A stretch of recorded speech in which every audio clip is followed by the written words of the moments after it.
So Hazbin Hotel literally just finished wrapping up, and I wanted to get this video done a while ago, turning one of my characters and putting them in the Hazbin Hotel universe. Now, I wanted to use my girl Nightwhisper, but obviously the executives, you have to check with her first before using her likeness in anything. Even these talk sprites right now, you think this is representing me? No. Nope, this is not representing me. This is representing the mascot of our channel, Nightwhisper. And I am legally required by her legal team to give that disclaimer that she does not represent me at all. Don't give your OCs enough freedom to let them unionize and become sentient. That's just a bad idea. That's how I ended up in this situation. Even just getting the sketch approved was a miserable process. You have to run it by the whole legal team, all the executives. You have to run it by Nightwhisper herself to make sure she likes the likeness. And God forbid she gets drawn as a demon. That's not marketable. That's not marketable or family friendly at all. God.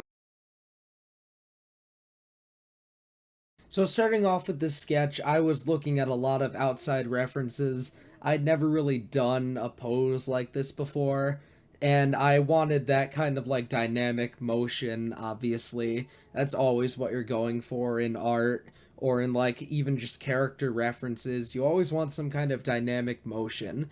You never just want a character to be standing still. Even in just like a standing pose, you can still get a lot of different movement and expression in the way that they're standing, whether they have their arms crossed, whatever they're doing with their legs, maybe their hands are doing something, they're on a phone, or even just having their hands in their pockets or something. Moving on to the cleanup of that rough sketch, still looking at references, still making sure everything looks accurate. I'd never done like a body twisting pose before. This was kind of a experiment to see how well that would work. Just this suit, I've drawn this so many times before, I don't need to look at reference for that, but kind of trying to imagine how that would move in contortion with the pose.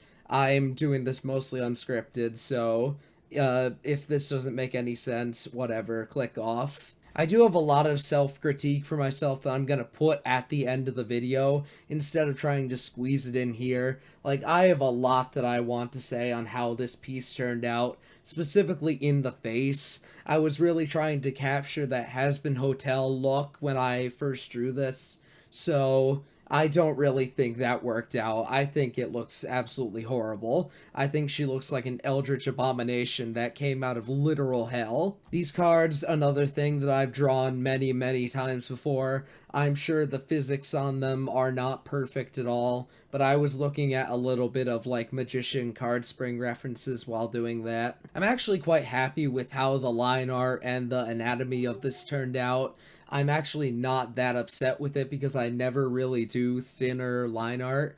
Now moving on to colors. Colors, again, I have a lot to say on this once the speed paint is over and once we're at the end of the video. For colors, I'm sure there are a lot of people that want to tell me, dude, just use the fill bucket. You don't need to fill it all in by hand. Just use the fill bucket. And I say, nope, unless it's a very wide area that is going to take way too long to fill in by hand, I'm gonna just scribble it all in. It feels good to do. I enjoy doing it. Like on the tails, that is a too big of an area to physically color it all in by hand. On the jacket tails, I conceded and I used the fill bucket. And as we're getting to the end of the speed paint here, I actually think some elements of Hazbin did really work well into my art style. Like, a lot of the characters are in suits with really big dramatic silhouettes. I think that part definitely translated well into my own style. The very skinny characters, everybody's very lean. I've seen that be a criticism of the show. There aren't many fatter characters, they're all very skinny, and everyone in Hazbin is very tall for some reason, which definitely fits into Nightwhisper's brand. She's always a extremely tall or large character wherever she's in, whether it's a roleplay server or a book. And now for the part of the video that I've been saying was gonna come, critiquing myself. I do not like the way that this turned out. Again, I think she looks like an abomination, one of those eldritch horrors that came out of Cats 2019. I think the face specifically is one of those areas of problems and issues where I tried to blend the Hazbin art style into my art style too much, and it ends up looking very, very uncanny. Like, she does not have that kind of squished face. She has a very long, broad face. This just does not look very much like her. She does have those long has-been eyelashes. That's just canon. Everywhere she has heavy, heavy eyelashes or eyeliner. I think the body actually turned out quite well, though I'm not too happy with the way this twist looks. I'm not going to beat myself up over it. Obviously, it was my first time ever doing a pose like this. I do think it actually has a lot of dynamic motion.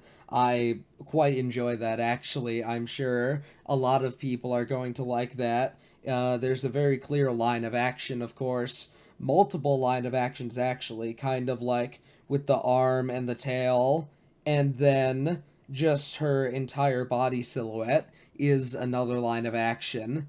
If you don't know what the line of action is, go watch a video on it. Just generally, this pose is very flowy. I actually quite like the way it came out. That's not the part that I don't like. And just the colors, unfortunately. Nightwhisper is a black cat, so the black of her fur and the gray of the suit and the gray of the pants and the very muted colors of all of it, it doesn't work. Usually I draw her as a human in a suit, so her skin color is obviously different from that suit and gives enough visual contrast to make it actually look really good.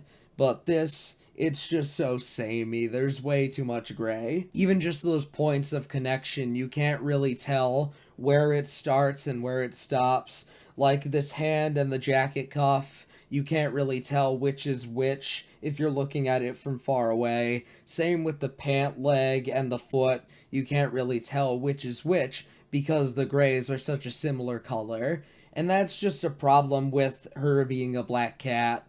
It's not as much of a problem when she's in a suit. Again, her skin color is different. If I liked this more, I probably would have put in the time to shade it. Maybe shading and lighting would have made this a little better, but since I was kind of tired of working on it, I just rushed this green steam background and finished it.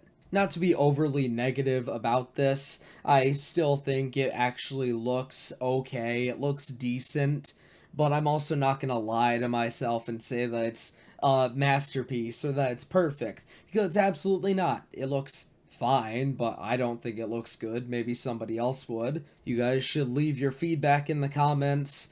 Tell me how to improve this, what shows you might want me to put this character in next.